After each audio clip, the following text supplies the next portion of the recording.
And happy Wednesday. You've got Colleen on your screen, and today we are talking about the 11 rules for dental hiring. So, if you've seen the past few streams that we've been uploading and streaming live, then you know that we've been talking a lot about hiring, which makes sense because this is hiring season, right? Across industries, January, February timeframe tends to be hiring season in a lot of different industries. So it makes sense that we're talking about, dental hiring and things to watch out for, things to look for, things to prioritize, etc. So today we're talking about the 11 rules for dental hiring, because if you've seen the past few streams, you've definitely seen a theme in when we talk about pressured hiring, feeling the need to make a decision quickly as opposed to taking your time and weighing your options carefully, right? So, as we talk about things like, pressured hiring that results from someone calling out or someone giving notice, etc., we start to see some of these rules emerge, right? These rules are based kind of on patterns of dental hiring. And we could describe them as rules, even though they're rarely put down in writing. But these hiring rules are shaped in moments of risk, emergency, and responsibility. So we're going to talk about these hiring rules and how you can use them to your advantage during this hiring season and following hiring seasons. Okay? So before we dive too deeply into that, just want to talk for a moment about Princess Dental Staffing. They are a dental job board, and they have positions available for dental assistants, dental receptionists, dental hygienists, dentists, and other dental professionals in a variety of areas. We're talking full-time, part-time, temporary, and permanent roles available. So if you're a job seeker, visit princessdentalstaffing.com and see what positions they have available in your area. You can also create a profile and get your information in front of hiring managers. If you're a hiring manager, super easy to use Princess Dental Staffing to post jobs, look through qualified candidates. A lot of great FAQs on their website and contact information as well. Phone number, email address, and chat is available on princessdentalstaffing.com as well. Also on their website, you can check out their blog, which covers a lot of the same topics that we cover in these streams. And there have been a lot of blog posts about some free CEs. Who doesn't love free CEs? So definitely check that out. Speaking of these live streams, each week Princess Dental Staffing is bringing you a new stream covering a new topic regarding your career in the dental industry. So if you don't want to miss out on future streams, be sure to follow our page or subscribe to our channel. If you like the content we're bringing you, please do drop us a like. And if you have any thoughts or insights or questions about the content we're bringing you or about the dental industry as a whole, be sure to comment below. Okay, let's get a conversation started. Alrighty, excuse me. All right, so let's get into these dental rules, okay? Dental hiring rules. Rule number 1, dentist's first rule, okay? So most dental hiring processes start the day when someone calls out or gives notice. And unfortunately, when a gap opens up on the schedule, patients are usually already in the chairs, right? So becomes a kind of an emergency situation. So this is the context most dental hiring decisions grow out of, whether anyone ever labels it that way or not, right? So if an office is looking to avoid the costs of mishires and the realities of hiring under pressure, understanding this cycle and how to avoid it is a great first step. In hiring, this gets described as either crisis hiring or time-constrained decision-making, pressure hiring. These are the terms that are usually used, right? And under these conditions, candidates tend to stand out when they are steady in how they work and communicate, immediately usable without creating additional strain, low friction additions to an already full day. Okay, applicants that apply for job posts aren't chosen because they're perfect or they're like the ideal person for the position. They're often chosen because they don't add weight to a schedule that's already overloaded. And this is where the first rule comes in: intent. If an office can avoid the pressure of a rushed hire, the other rules of hiring are easier to apply in building a strong team for your dental office. Okay? Pro tip: We think we've got a pretty good way to lead with intent. Offices fill gaps using dental temping services like Princess Dental Staffing. So with gaps filled, offices can focus on hiring with intent. So it may be worth it to hire a temp for the day if somebody calls out, or if somebody, has given a 2-week notice, etc. And there are, spots that need to be filled. Dental temp can definitely bridge those gaps while you are looking for your permanent hire. Okay. And Princess Dental Staffing does both temporary and permanent. So one-stop shop. Okay. It's something to make your day easier and to give you a little time back. Okay. So rule number 2, the 7-second scan is real in dental hiring. Actually, it's real across industries. So from rule number 1, we know most resumes don't arrive in calm environments. They show up when the day is already moving between patients, between calls, and often between 2 things that needed attention a few minutes ago. Okay. In that context, the first look is quick because it has to be. So this is where many hiring decisions quietly begin, not with a full evaluation, but a fast kind of checklist, right? Checking off the boxes to decide whether it makes sense to slow down at all. So when hiring, this is called the 7-second scan. Okay. You review a resume with a quick initial, just kind of a quick scan, right? And that's actually not common, or that's not specific to the dental industry. Over the past few years, the 7-second scan is something that is well documented. It's usually actually between 6 and 7 seconds, and the average from year to year kind of changes just a little bit, but generally it's usually between 6 and 7 seconds that somebody kind of initially reviews your resume, just to determine really quickly if you have the qualifications or not. So in a dental office, it is less formal and more practical, right? Because again, pressured hiring due to the nature of the hiring process. So during that first scan, attention often moves through a familiar set of questions. Is the applicant's license applicable for the role, and is it up to date? Does the applicant have the experience required for the role? Have they worked chairside or at the front desk recently? Are they comfortable with the office's systems, and can they realistically cover the gaps that need to be filled? Okay, so these details matter early because they reduce uncertainty at a moment when there isn't much room for it.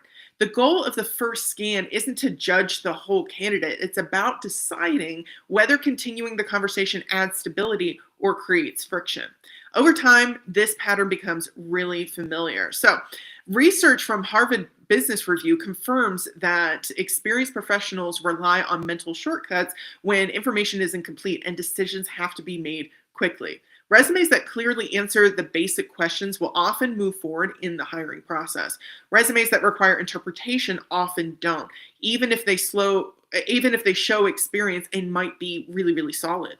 Applicants aren't filtered out for lacking potential. They're filtered out because in that first pass, the signals don't suggest relief for the office.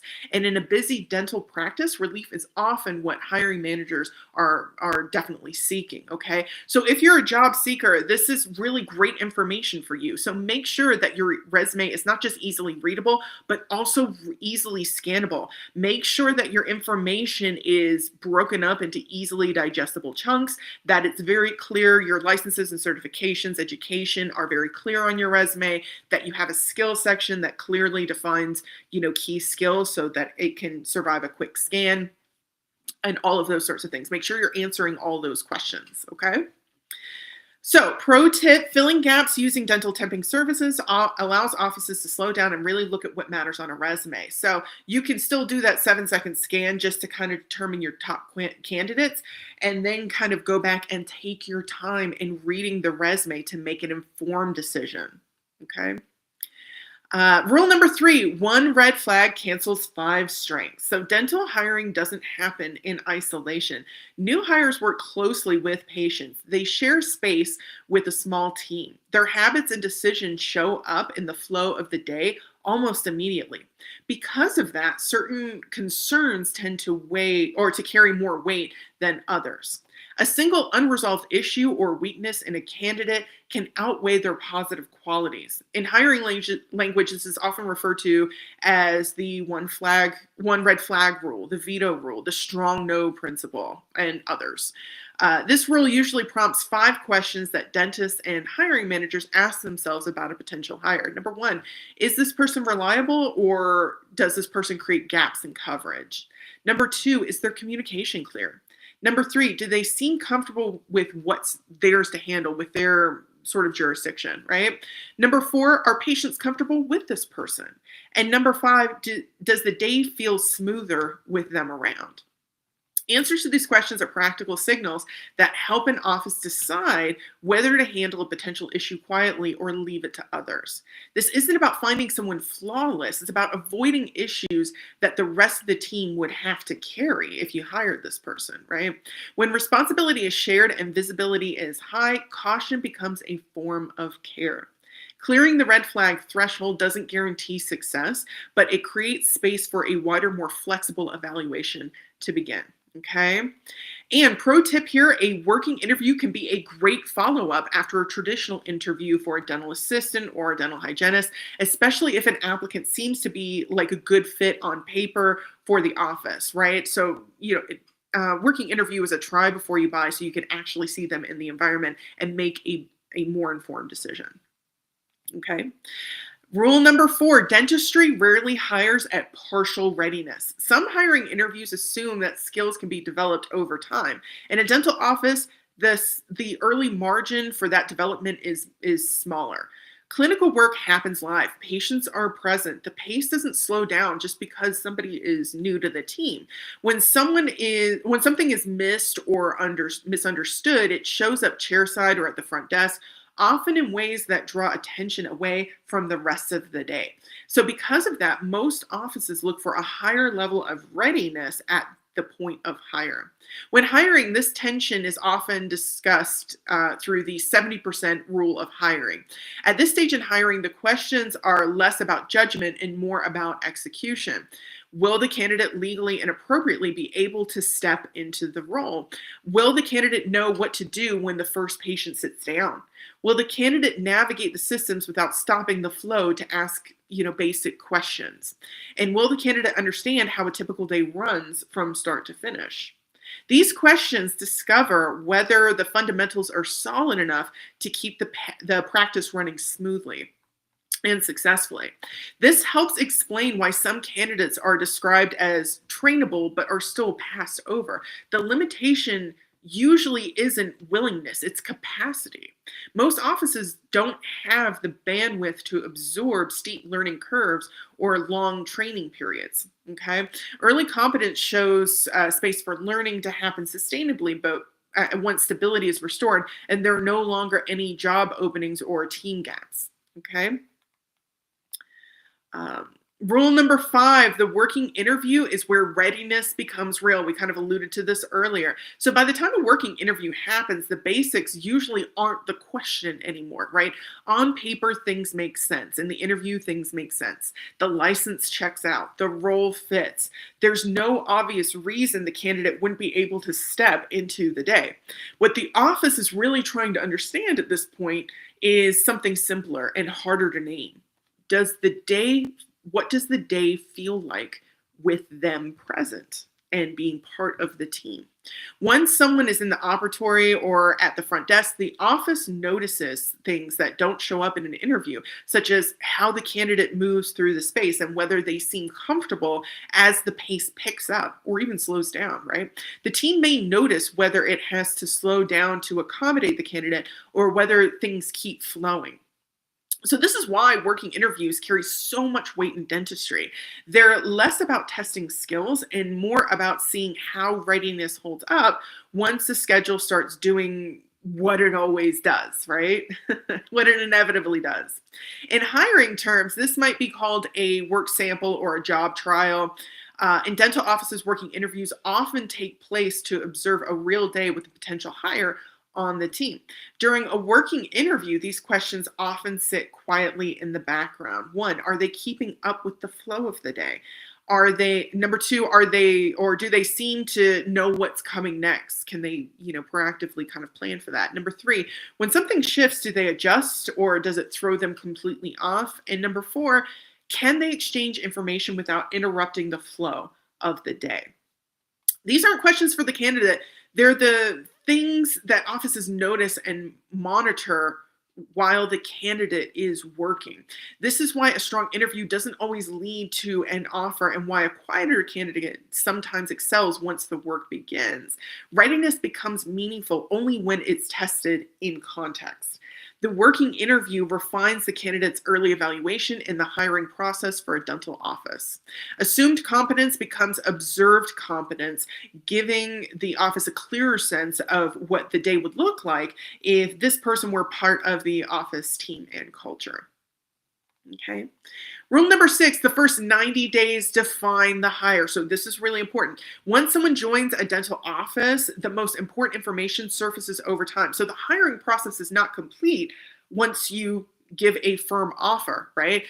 We continue the talent acquisition process within the first, sometimes, it depends on the office, but it could be 30, 60, 90 days. Some offices might even do up to a year for a probationary period. It really just kind of depends. So how the new hire settles into routine responsive feedback and affects the feel of the day becomes increasingly clear as weeks pass. So in hiring, this period is called the probationary period. Again, 30, 60, or 90 days, depending. I've seen some other industries go up to a year, but generally 30, 60, 90 days.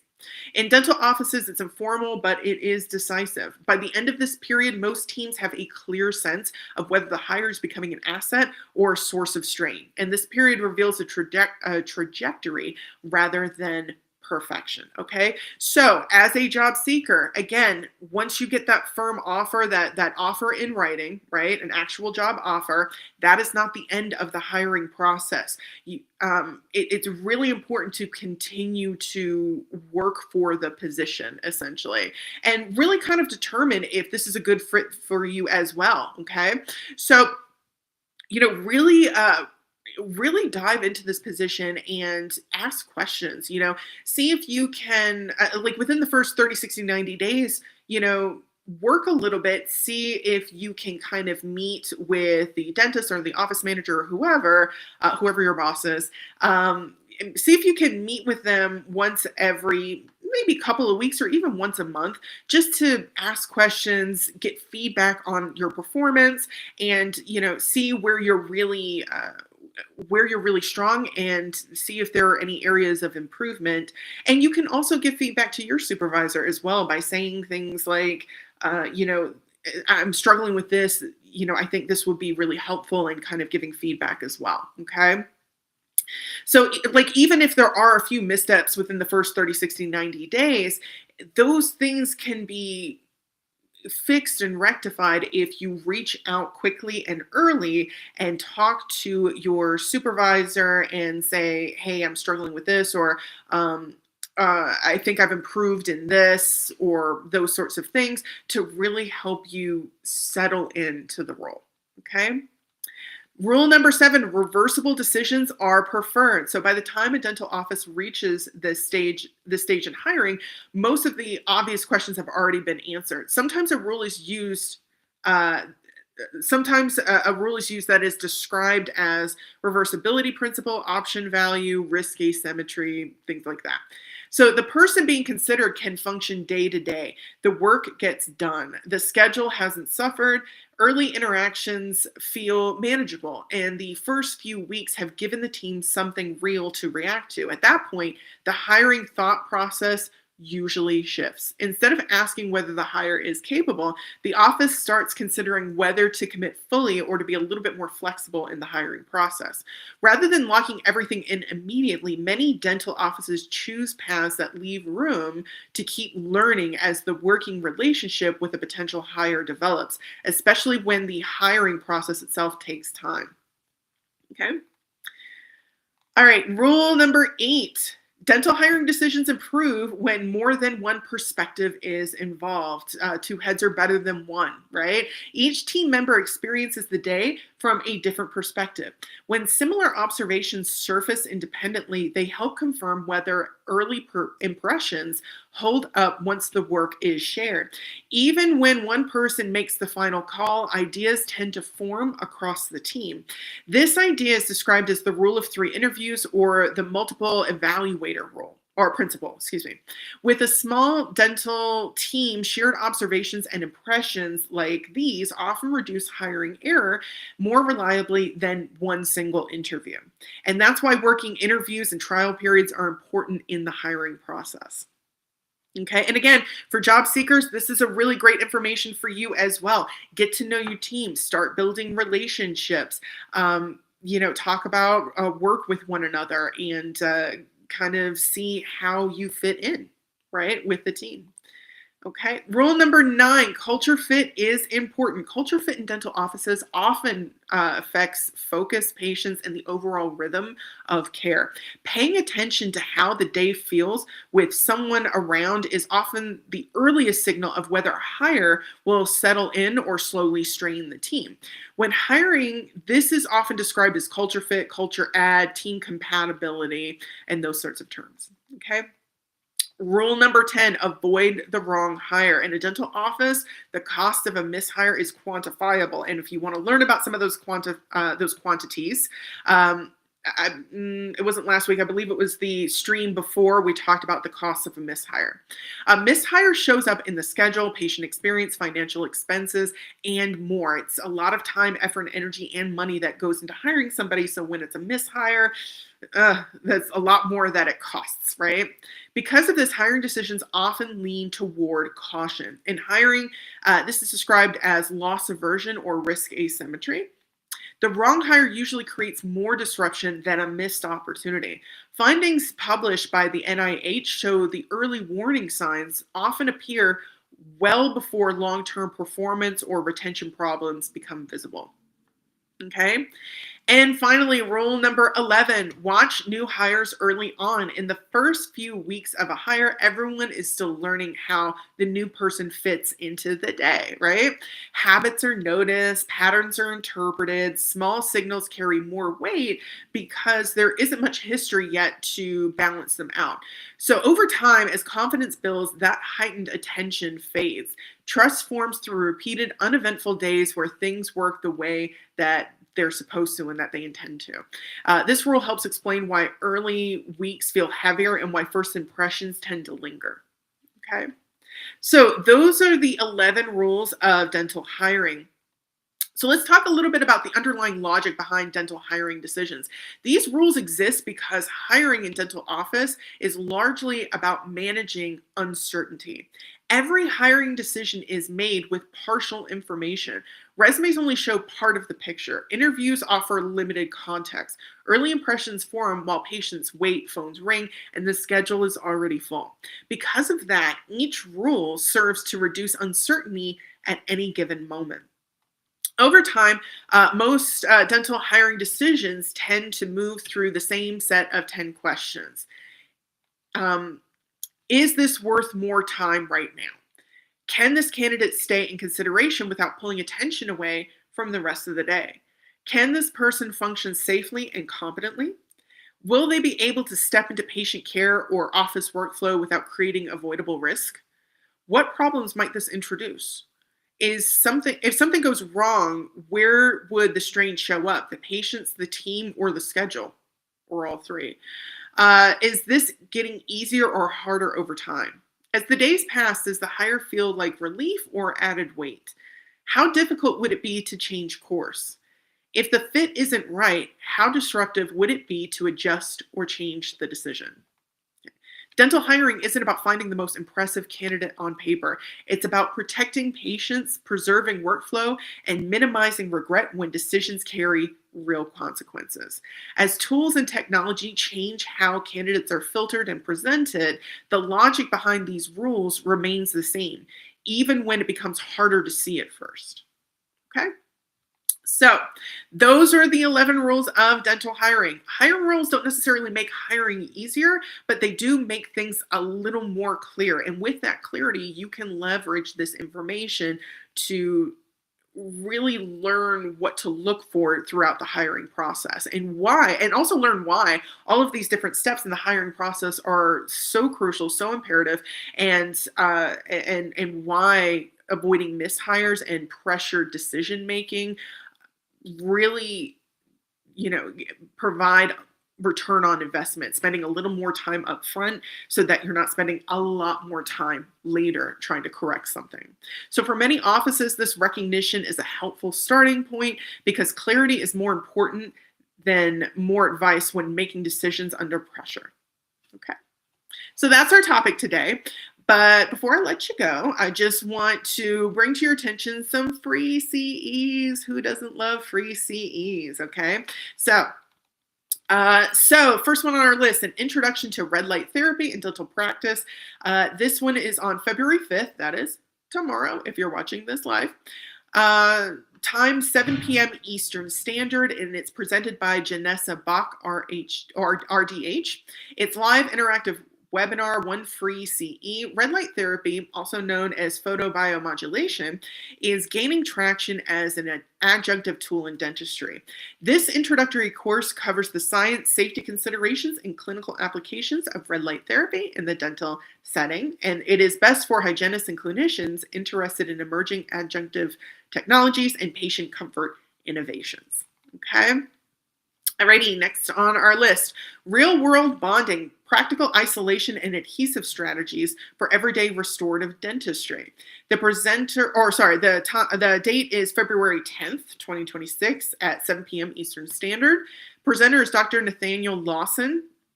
Format is a live interactive webinar, one free CE, sponsored by Xeris. So this course delivers a realistic evidence-based look at bonding and isolation techniques used in everyday restorative cases, especially when rubber dams aren't feasible. Expect practical workflows you can apply immediately. And this CE is best for general dentists and restorative clinicians. Okay. Next on our list, we have one today. Again, if you're viewing this stream live, it's February 4th, 7 p.m. Eastern Standard. It's Test Drive Mockup, and it's presented by Dr. Drew Ballard. It's live interactive webinar, one free CE, and it's sponsored by Tokuyama. Learn how to use single shade composite mockups to preview cosmetic outcomes, improve case acceptance, and streamline smile design workflows. The session includes real-time demonstrations and clinical case examples. Okay, and it's best for dentists interested in cosmetic dentistry and case presentation efficiency. Okay. All right, next, how AI is reshaping orthodontics. So this one is February 9th, 2026, 7 p.m. Eastern Standard by Danny Abraham and Craig Dial. Live interactive webinar, one free CE, sponsored by CEPHX, CEPHX. Explore how AI is transforming orthodontics from 2D and 3D diagnostics to faster treatment planning, improved compliance, and streamlined documentation for DSOs and private practices. Best for orthodontists, dentists, and tech-curious clinicians. Okay. All right. So those are our free CEs for this week. If you want more CEs, free CEs, keep checking back with princessdentalstaffing.com in their blog section. That's where they post a lot of their free CEs for the week. Okay. All right. Hope that you found this stream to be informative and insightful. Again, visit princessdentalstaffing.com if you want more information on the 11 rules of dental hiring or free CEs. I will be back next week with a new topic covering your career in the dental industry. Until then, I hope you have a great week. Have a great weekend. Continue to stay safe out there, and I will see you soon. Ta for now.